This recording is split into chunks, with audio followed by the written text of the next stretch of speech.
Hello, I'm Harry Glorikian, and now for something completely different.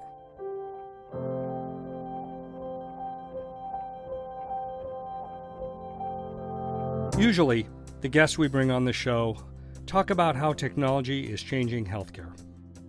But today's guests, Will and Kristin Flanary, are changing healthcare in a very different way, through comedy. Will Flanary is a former stand-up comic who trained as an ophthalmologist and runs a successful ophthalmology practice in Oregon City, Oregon. But he's better known by his alter ego, Dr. Glaucomfleckens. His short videos get shared all across social media and have millions of views on YouTube and TikTok. They feature a cast of quirky characters, all played by Will himself, who lightly satirize medical culture and the idiosyncrasies of the U.S. healthcare system. Thank you for coming to the faculty meeting. The new interns start next week, so I need everybody to be nice.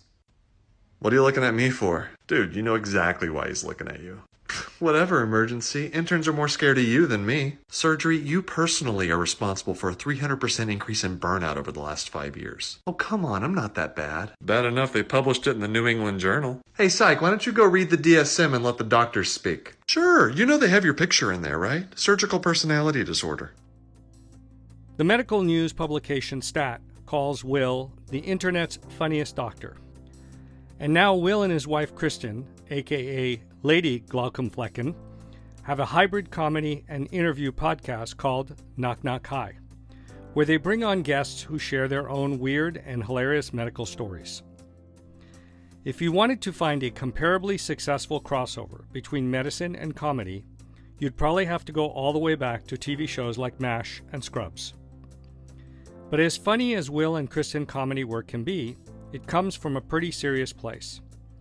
Will's been on the patient side of medical care. He survived 2 bouts of testicular cancer, and in May of 2020, after Will went into cardiac arrest, Kristin saved his life by administering CPR until emergency medical technicians could arrive and rush him to the hospital, where surgeons implanted a defibrillator. It was a nightmare experience. But Flannery's collision after the surgery with the health insurance bureaucracy may have been even worse. All of it became grist for his comedy sketches. And today, the Glaucomfleckens videos and podcasts range across topics like what goes on behind the scenes in the emergency room, how oncologists deliver bad news, or why doctors in different specialties sometimes have a hard time communicating. I think there's a basic insight behind Will and Kristin's work. It's that in a country where the healthcare system often feels so broken and so full of crazy personalities, sometimes you just have to laugh. Their brand of humor helps to show the human side of medicine in a way that's all too often hidden from view.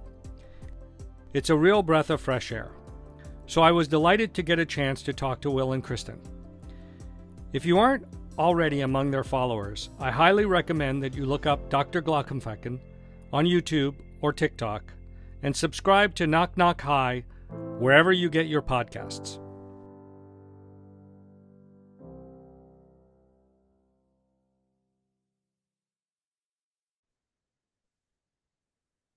Will, Kristin, welcome to the show. Thank you. It's so good to be here. Thanks for having us. So it's funny when you guys reached out, I was like, really? Like, I was trying to figure out like how do I, but this is going to be a great show, because I was thinking like I've not had someone that straddles both sides of the world, being medical and entertainment on the show. But let me step back one, and I'm sure you guys get this question from everyone. But what is a Glaucomfleckens, if I'm pronouncing it correctly? Really good, Hey, yeah. that's pretty good. I'm impressed. You know, if I knew it would turn into this, I would have chosen something easier. So that's but no, it's a Glaucomflecken is an actual thing in ophthalmology. So I have a lot of people that think it's like my real name is Glaucomflecken, and that would be a very strange thing. And so it's I'm not going to bore you with the details, but it's a finding in a specific type of glaucoma. You get this thing, these little spots inside the eye, and so it's a hilarious. No, it's not funny at all. It's just when I was coming up with my online persona, I wanted to come up with the like what was the most ridiculous word in ophthalmology. And fortunately, ophthalmology is full of silly words, and so I had a lot of options to choose from, and I just went with Glaucomfleckens. So, because I'm like, oh my God, by the end of the show, I should be able to pronounce that really well because I'm going to have to say it a few That's times, okay. I'm sure.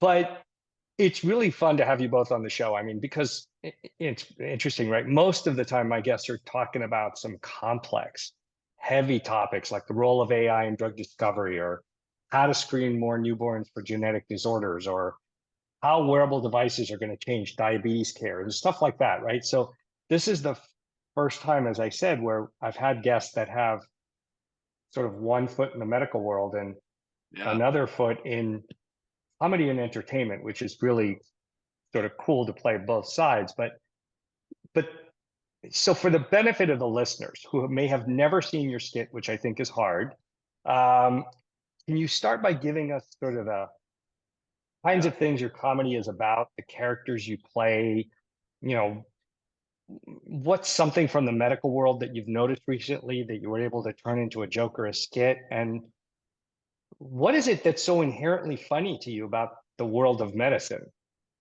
Well, this is a little awkward because I came prepared to talk about AI and neonatal genetics. But I can switch gears here, and that's fine. That's totally fine. Um, yeah, so there's not a lot of there's not a lot of us. There's not a lot of people that are in both worlds of medicine. You have people that were doctors or that still are doctors, but now don't practice, like Ken Jong. I'm not putting myself on that level, but people that have left medicine to pursue entertainment, and so I think it's more common for people to pick one or the other. But I do still try to straddle both worlds, and obviously that's reflected in my comedy. So I started out. I have a stand up background, mostly as an amateur. I made a little bit of money doing it, like in med school and residency, but for the most part, it's been a hobby for me. And then once I got too busy with medicine, I transitioned into social media, calling myself Dr. Glaucomflecken. And really, I used it as a creative outlet to tell jokes. And because well, at the time I was in Iowa, which is not exactly a stand-up comedy hotbed. So, I used social media as a surrogate for stand-up, and then it just over the years it snowballed, and the pandemic hit, and I started making videos on TikTok, and that's when it really blew up because everybody was on social media, everybody was online, and all of a sudden, people were consuming content so rapidly that my skits, my all the things I was doing was being discovered by people, and so and basically what I do is I well, I mean, it's going to sound a little strange, but I dress up as different characters in medicine, and I light and poke fun at some of the interpersonal conflicts in medicine. So, Sure. some of the all these different specialties and how they interact with each other, and also how the medical system, treats healthcare professionals, and with health insurance and even academic publishing, and all these different areas. And so there's a little bit of education thrown in there, but I disguise it as comedy. And so Right. and that's kind of what I've been doing for the last couple of years is making these short videos, these short video clips, and yeah, it's and I also we incorporate in all the stuff that we do, incorporate our own background, our own history, my medical history, things that we've encountered together in our life. That's kind of sprinkled into all of this. Yeah, and because I was thinking about it, I'm like, all right, so how would I categorize the comedy? It's, I think of it as, satiric comedy when I watch it, right? But it, Yeah. you're always, like you say, you're always zooming in on some aspect of the healthcare industry that feels broken.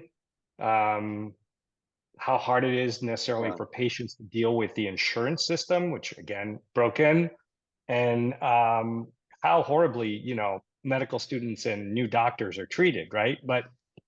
And so I'm assuming all of this, as you said, comes from personal experience, right? Because I know you've gone through, I think you went through your own, if I did my homework correctly, pretty extreme medical crisis in your own life. So it it put you on the patient side.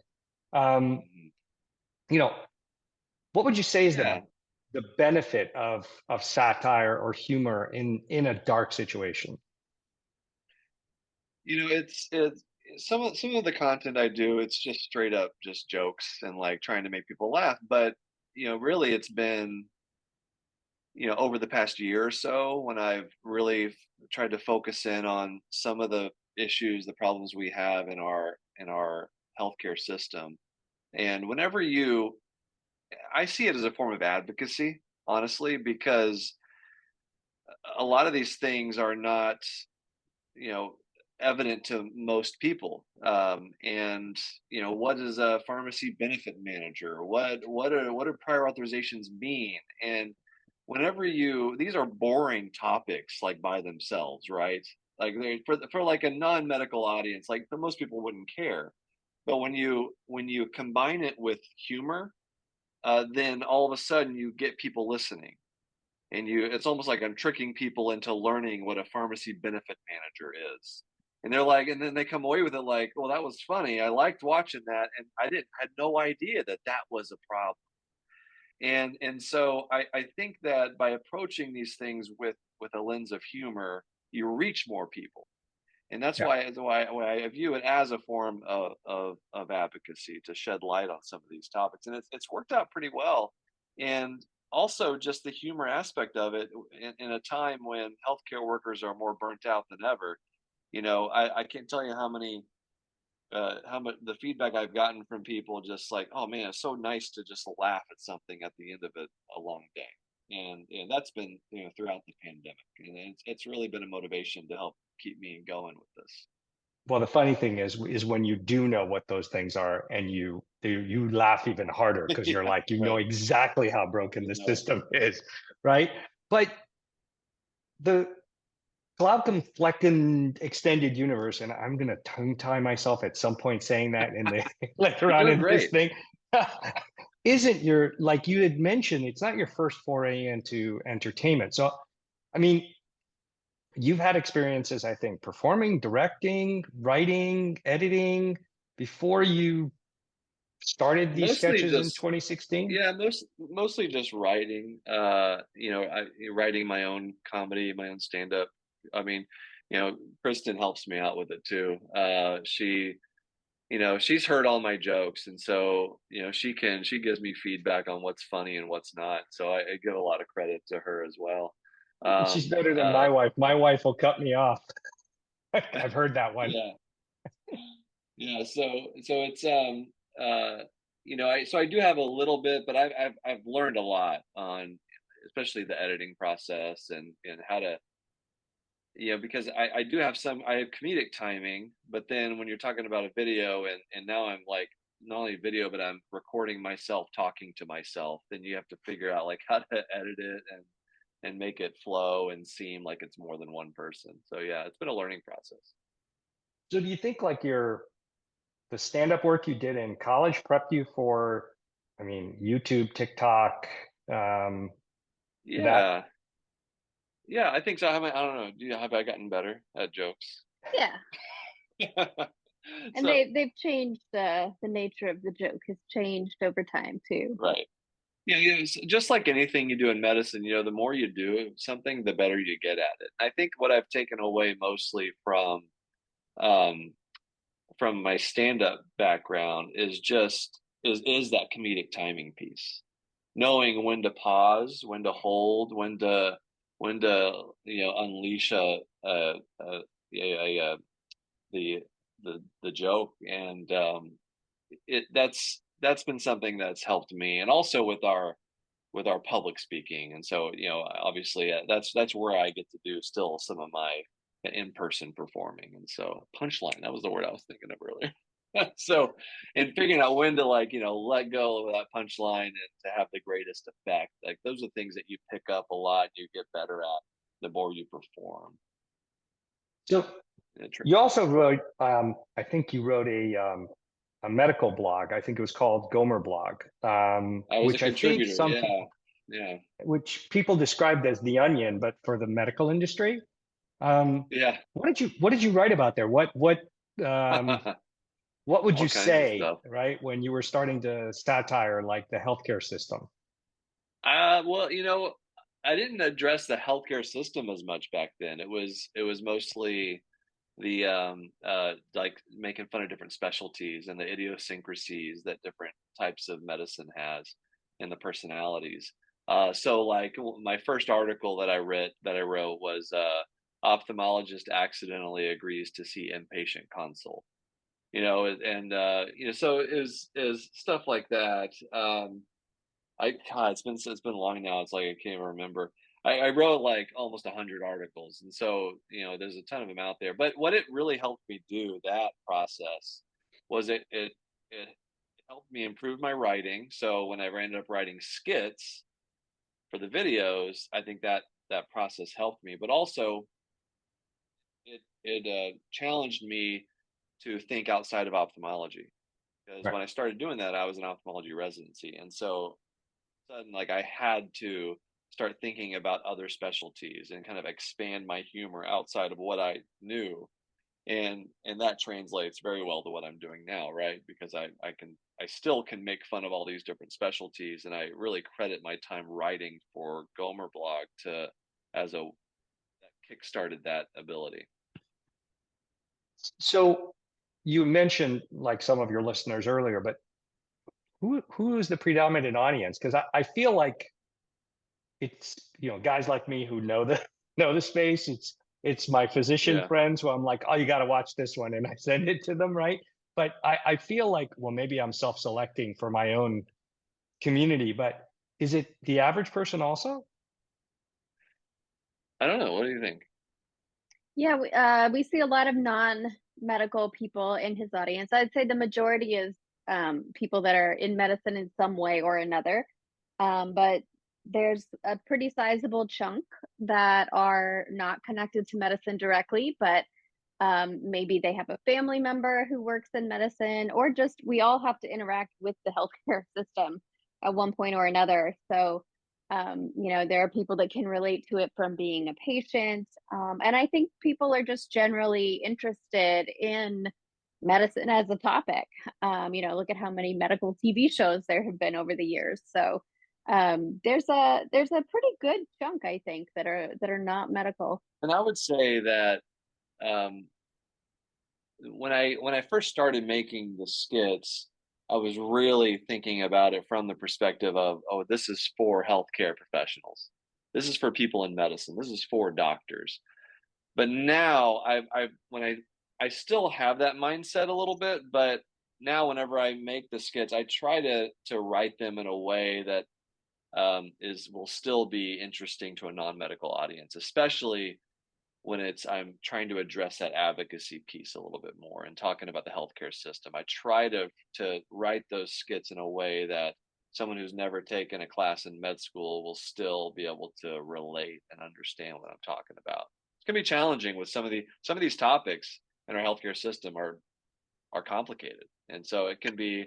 I've like driven myself crazy sometimes. I keep referring to the pharmacy benefit manager because that's something that I had to learn what that is and how it impacts medicine, and that was really hard when I made that skit. That was really hard to try to like put into lay terms like what it is this person. I'm just not even sure I still get it, but some of those little the middlemen of medicine kind of thing. Those sometimes that kind of stuff is hard to relate to a regular general Well, audience. have you guys ever seen The Incredibles? Yeah. And when the scene where he goes, they're figuring out how to get into our system, and I keep thinking, oh my God, that's healthcare. Like somebody needs a roadmap to figure out how to, Exactly. breach the walls of the system to get through it. In our house, even though I'm in healthcare, my wife does that, and she is like, every once in a while I can tell like she's just something. This is broken. Something is wrong. Like, I can't believe it's taking this much to do it. And I'm like, if somebody doesn't have the time to do it, it's crazy, right? Trying to get Right. through the system. But Right.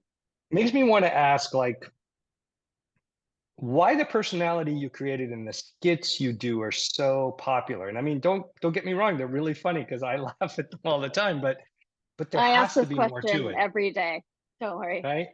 It's got to be beyond entertainment value, right? There's got to be some, do you think there's some nerve that you're hitting?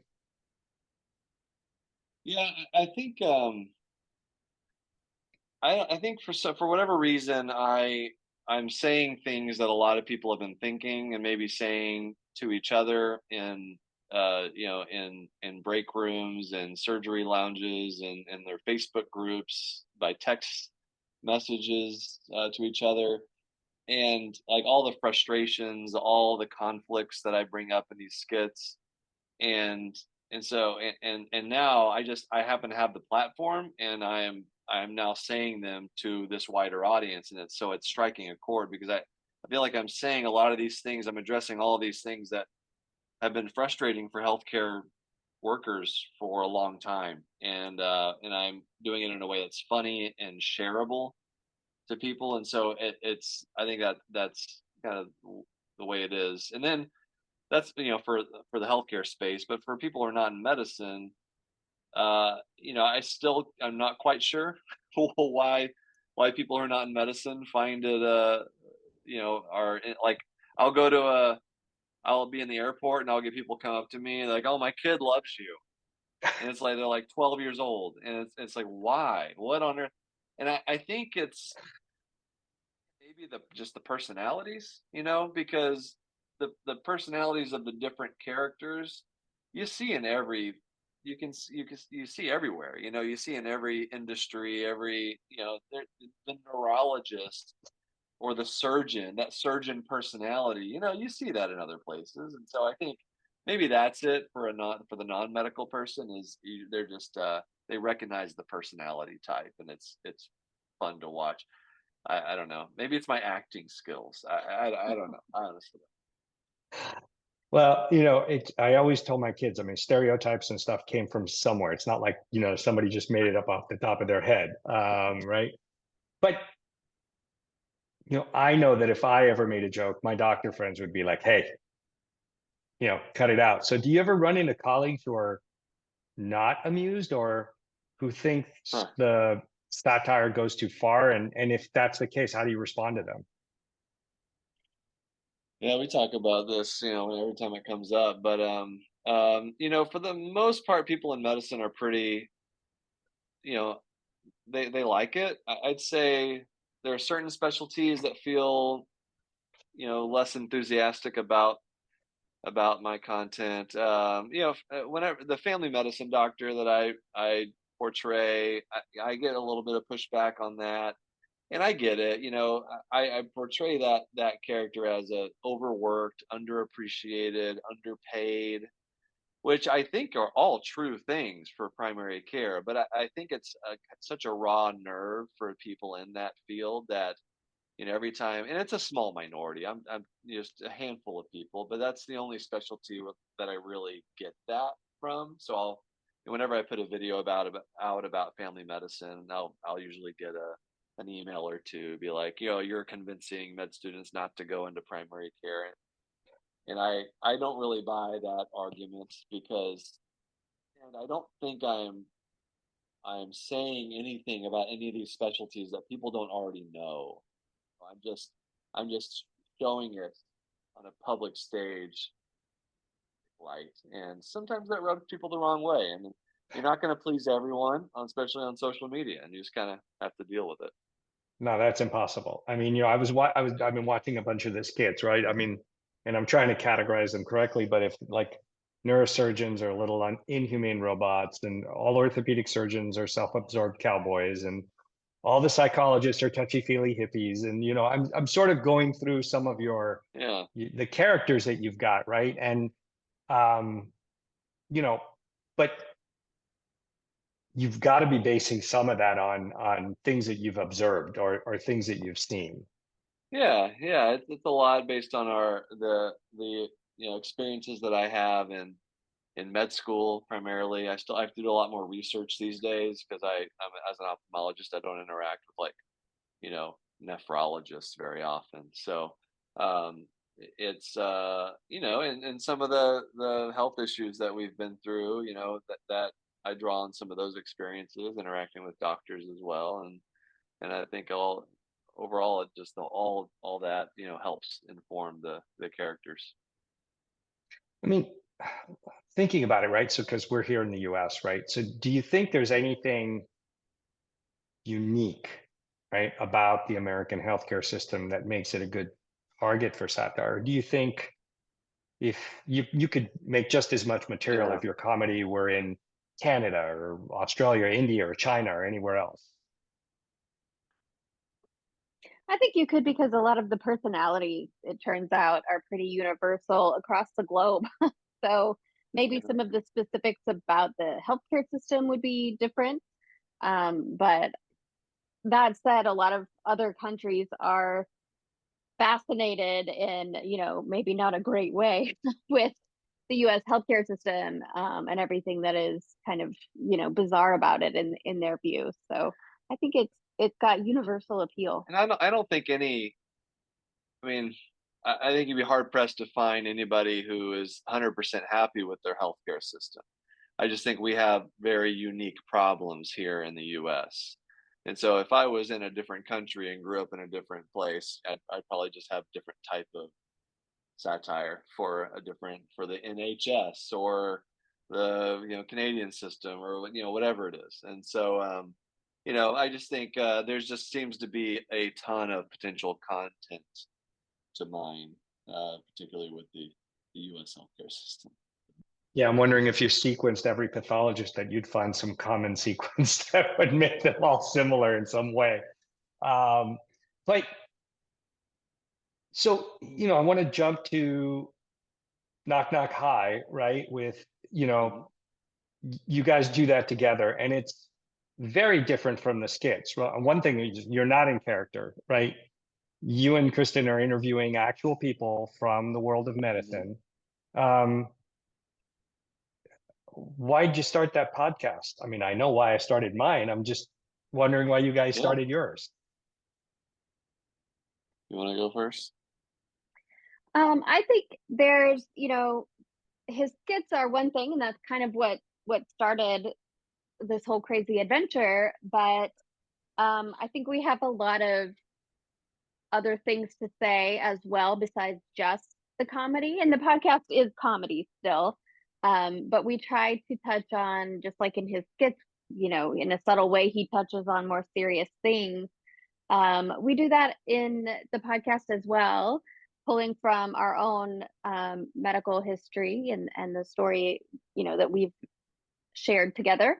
And also the stories that other people have gone through. And, medicine is just such a bizarre sort of a career. He's obviously a doctor, but I am not in medicine in any way. And so we have that kind of dual perspective, the inside outside perspective, that we can kind of analyze some of these issues and stories through. In the end, basically what we're trying to do is just humanize the medical experience. And so, what I like to do and what I do in my comedy too is just show how human people are, especially doctors, because the medical field in general has seen doctors as these stone face monoliths that don't have any emotions and don't experience pain and suffering or happiness or anger or sadness, all these things. And so I like what we do with this podcast is highlight some of the stories that show those sides of physicians in particular. And it's, I like our dynamic is really helpful for that, because like Kristen said, she comes to it at everything from a totally different perspective. And honestly, it gets kind of boring when doctors just talk to each other all the time. So, we need a different perspective in there, which she provides, which is great. Well, it's interesting, right? Like, I mean, I love my doctor. He's always smiling. He's always full of life. I mean, we're also good friends, which helps. But I mean, and I'm around him, he just cracks me up, and he's totally on top of it. So thank God he's not like robotic or anything, because Right. I couldn't handle that at all. But so you're saying that basically the podcast gives you another outlet versus what you can accomplish on, say, a TikTok or a Yeah. YouTube video, right? Yeah, it's longer form, right? And so some of the, when I film a skit, I have like 2 minutes to get my point across. And yeah, it's great for like the public that has very little attention span, which is fantastic. But it's also, you know, it doesn't allow us to really get in depth into certain things and certain topics. And there's just so much to talk about in medicine, both funny things and potentially more serious things that we get into as well. And so, by having that longer format, it just it was it's a challenge, and it's also because I'm not used to people like hearing me talk for more than like 90 seconds. And so it's been a learning experience, and we're having a lot of fun doing it too, and talking with so many different people with different backgrounds in medicine. And it gives us a chance to highlight other voices. There are so many intelligent, interesting people in medicine doing intelligent, interesting things. So it gives us a chance to share that with our audience as well, and not just, Yeah, that's just me. him all the time. And most importantly, there's a lot of people out there with very embarrassing stories of themselves, which I love to hear. It's always Yeah. great to hear doctors tell embarrassing stories of their residency training or med school years. And I think ultimately it helps to sort of foster a bit of that doctor-patient relationship that we have lost over the years with, electronic health records and all the demands of, you only get a few minutes with your doctor now. So I think that there's a real appetite from the general public to hear from doctors, because we don't get to hear from our own doctors anymore. So social media and podcasts and things like that are a great way to help the general public understand more about what's going on in the medical system, and learn more about the things that they are dealing with as well. Yeah, I mean, I can imagine that the long form gives you more of an opportunity, right? I mean, almost everything I do is generally longer form, right? But like, it's funny because I've been asked to do a TEDx talk, and they're like, okay, you got to do this in 6 minutes. And I'm like, what? Like, how am I going to boil this down so I am like literally writing my script, right? So that I can stay exactly on target to finish this thing in 6 to 7 minutes. And it is super hard Now when do you're it in trying a to discuss. 60-second TikTok. Yeah, yeah, exactly. So what's the future for the podcast? Where do you guys envision it going, and what do you really want to, what do you want it to do? Yeah, we're still feeling that out. This is an endeavor that we took on with our production crew, and right now we're having fun with it. We're making little changes here and there. I see the podcast as an evolving thing. Who knows what it's going to look like even 6 or 9 months from now. But as far as long term, I think we're happy with what we're doing. We would love to. I'm always looking for excuses to like get out in front of an audience, and so I think over time, if it grows and there's the appetite for it, we'd love to do some live events. And I don't know, just like Krista made a good point. We really like highlighting or showcasing other voices, because not just are they brilliant, intelligent people and interesting people, but they're also funny. Man, there's a lot of funny people in medicine, and and so that's one thing that I want to do. I want to highlight the funny. I want to show people that like doctors can be funny too. It's okay. It's Oh no, you're not going to I get yourself remember into some trouble, or hilarious. yeah, because like it's You encounter so many exactly. unusual situations that you have to sort of develop a sense of humor to just cope with what you do every day. Yeah. So, Oh, I remember when, couple of my buddies were in residency, and then they'd go out drinking, and then they would be like, they'd have an IV and, actually try to get the IV. And so they'd wake up the next morning without a hangover. I'm like, have you lost your mind? Right. Yeah. And they'd be laughing about it the next day because they're like, man, if I can Right. do that while I'm drunk, imagine when I'm sober. Right. And so, on one hand, you're like, that sounds crazy. But on the other hand, you're cracking up. It is funny when Oh, yeah. when you look at it that way. A lot of the medicine, the humor that you see in the medical field just stems from coping, with, because the job can be extremely difficult, and there's a lot of gravity to what physicians do, and so you have to have an outlet somehow, and for a lot of people it's humor, and it's a great way to deal with it, and so it's fun to showcase that. and a lot of Yeah. I people mean, I think are in medicine are a little bit, nervous about using humor in medicine because of the place most people's minds go to first is, HIPAA violations or that's inappropriate.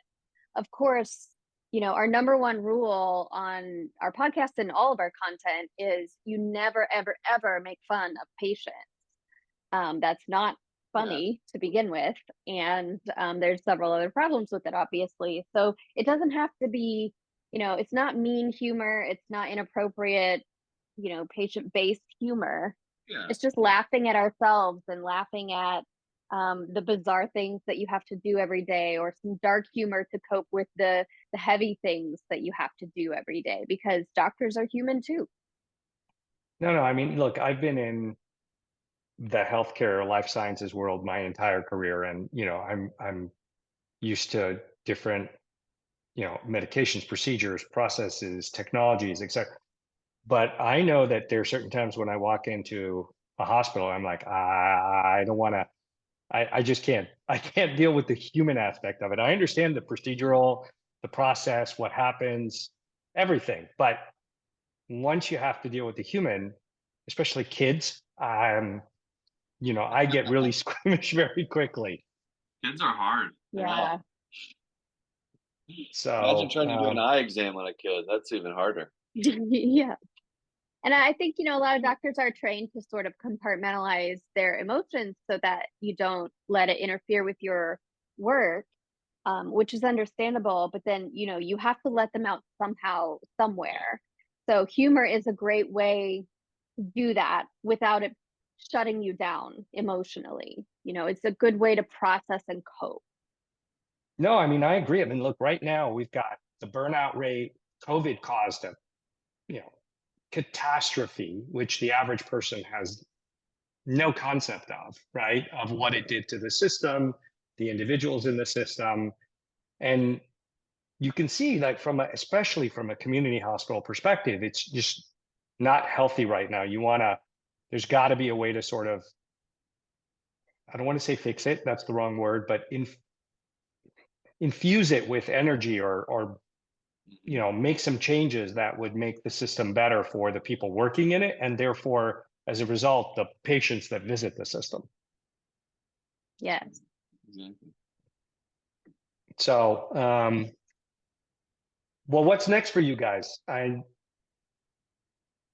don't know. We have some fun things that we want to do. Other multimedia type of content, potentially an animated series, maybe. I don't know. There's you know we get approached to do all kinds of things. It's just a matter of what do you want to spend your time working toward. And this podcast, we've been working really hard to get this off the ground. And so I'm just right now, I feel like we're just kind of in this space where we're just enjoying kind of where we are, and continue to improve the things that we're currently doing. And then there'll be more things. I don't know. You should write it. You could write a Yeah. book. Yeah, I would I'm love to probably write a gonna book. write a book. I don't think I don't have the I don't know, the attention span to like sit down and write a book. That seems really hard. But maybe I could do other things. Maybe I could write a children's book.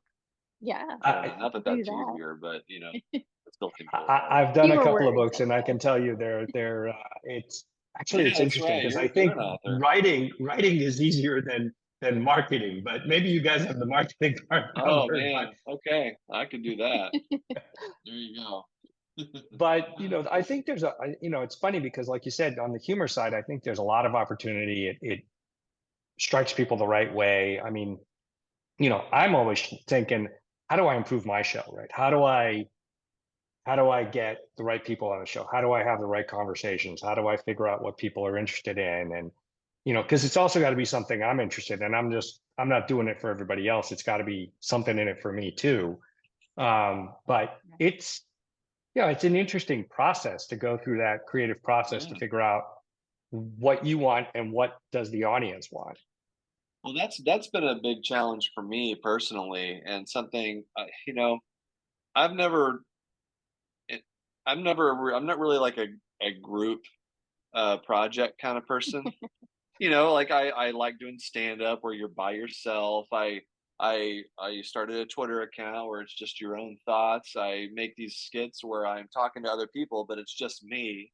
Like I've like my whole thing so far has been like a solo project. And so this podcast has gotten me outside of my comfort zone in, working with a team to get this podcast produced, and also actually interacting with people who are not myself. And so to your point about like, having the right conversations with people, and figuring out how to make it an interesting conversation, like that's been something that that That's what he has me for. yeah, that's right. Kristen helps me helps me interact with people. I do, yeah. Which is Yeah. great.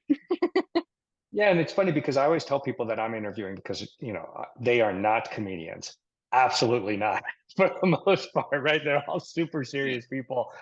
It's like, look, guys, this has got to be entertaining and educational. Like it cannot be just one-sided, right? So we gotta have a good chemistry and interact, right? And so it's an interesting process. I mean, you guys are now doing, TikTok videos. You're putting the podcast up, I think, on YouTube also, if I'm not mistaken. So you've decided to do YouTube video and and audio. yeah, we're doing video as well. So some people like to watch the episodes, and so we try to give people the options, and so that goes up every week. And then I try to do I try to do 2 skits per week, which is becoming more and more difficult. But it's really just about trying to find the time. And so yeah, the podcast, the skits, we do a lot of speaking as well, and so that's I do some writing.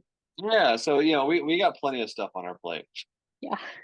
You could start using Chat GPT to write your skits for you. I mean, these days it's Oh being used for man, everything. yeah. People have tried. Like I've had people send me some scripts, Chat GPT scripts, and I will say that don't feel in danger of that replacing. So AI is not as funny as it thinks it is. I'll say that. Well, let's put it this way: for all the things that we want to use AI for, thank God it's not funny because we need it to be super serious when we get the answer. You know, any topic that I haven't covered that you guys want to jump into that I haven't thought of in getting prep for this? Not really. I mean, just if there's anybody thinking about medicine for a career, like you should absolutely do ophthalmology, because it'll give you the free time to dress up in costume on your days, on your weekends and evenings. And It's so a good thing I married you before you started doing all this. yeah, it would be that would be a hard conversation in the dating pool. What do you do? Well, Dress up in have you ever children's costumes. seen a neurologist before? Because I can show you one. Well, it's funny because you're sort of fitting a stereotype for me, because my ophthalmology friends seem to have lots of time on their hands. I get a postcard from a great friend of mine, which I always look forward to getting it. It's all their travels that they do, and he puts it to like limericks, and it's just hilarious with all the pictures and everything they did. And he's an ophthalmologist, so there you go. I think Good luck you hit the with that. nail on the head. I joke about it a lot, but honestly, like if I was in another area of medicine, there's a chance I may not be able to do. There's a good chance I wouldn't be able to do all the things I'm doing with social media. So I'm very fortunate to be in the job I am and the career I am. So it allows me, because it's, honestly, in the end, because I get asked by people, are you going to quit medicine? You're going to do this full time? Are you going to, or why are you still practicing? Or they assuming I'm making a boatload of money doing this stuff. But honestly, I'm not even thinking about quitting medicine, because like that, I feel like that would take away from my content. Like so much of what I do on social media is wrapped up in my life as a physician and my experiences as a doctor. And so I feel like if I ever quit medicine, it would make my content seem a little less genuine, And so I'm gonna keep doing both until I run out of hours in the day, I guess. Yeah, no, you got to always have new content. So it's Yeah, that's right. It's a never-ending stream of it. I got a whole list of skits to record.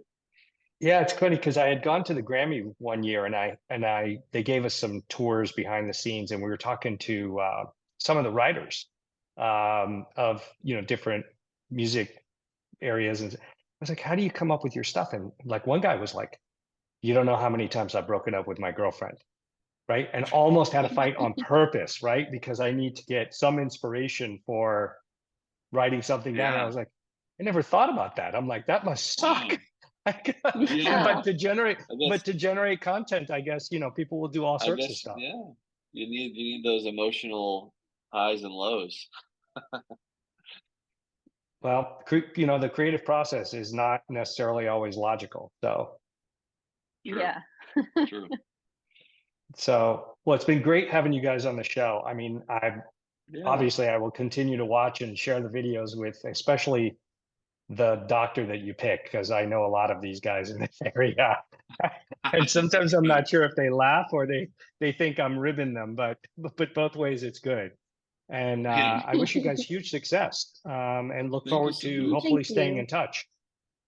Yeah, it's a pleasure. Thanks for having us on. I appreciate it. Yeah, thanks. Thanks.